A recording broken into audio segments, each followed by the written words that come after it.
Patrick, bonjour. Bonjour Bertrand. Une nouvelle minute, un petit message pour la communauté. Entre deux tapas, on est à Barcelone. Tu as à nous présenter les résultats de vraie vie, les premiers résultats de vraie vie en ce qui concerne tous ces patients. Ces quelques patients résistants qu'on va avoir avec des nouveaux antiviraux directs, parce qu'il y en a quand même entre 1 et 10% presque qui vont sortir petit à petit, dont il faudra s'occuper. Alors j'étais très intéressé par ce travail de Johannes Vermeuren, donc qui est une étude dans la vraie vie allemande. Donc lui vient de Francfort. Ils ont une base de données où là ils ont 3300 patients traités par antiviraux directs, et sur cette base de données 9,8% ont été en échec de traitement. Donc ils ont essayé ils nous ont présenté les G1 et les G3. Alors pour les G1, les patients avaient été traités soit par les 3D, soit par Simsoft, soit par Sofledipasvir. Et majoritairement ces patients avaient une cirrhose.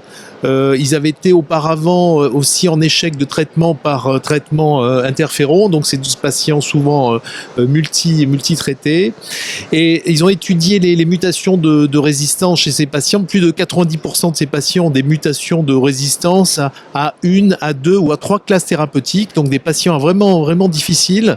Et quand on applique les recommandations de l'ISEL ou les recommandations de la FEF, on est agréablement surpris, puisque dans 93% des cas, on a des patients qui sont guéris. Donc, on avait des avis d'experts au niveau de la FEF qui semblent être tout à fait utilisables dans la vraie vie, puisque là, on a un des premiers résultats. Ils ont aussi étudié les patients G3. Alors, les patients G3, je vais mettre quand même un bémol, puisque c'est des traitements qu'on n'utilise plus du tout. La majorité des patients avaient été traités par Sofriba. Il y avait aussi beaucoup de patients cirrhotiques. Là, on a moins de mutations de résistance de l'ordre de 39%.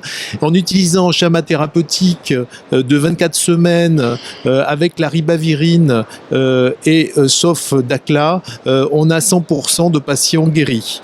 Donc, si on applique les recommandations de rajouter la ribavirine, traiter 24 semaines et changer pour une autre molécule avec une base de sofosbuvir pour les G1, on arrive à avoir de très bons résultats. Donc, c'est quand même intéressant pour ces patients qui sont en échec. Donc si je comprends bien, avec les outils actuels, on a déjà de quoi retraiter ces patients avec une grande efficacité.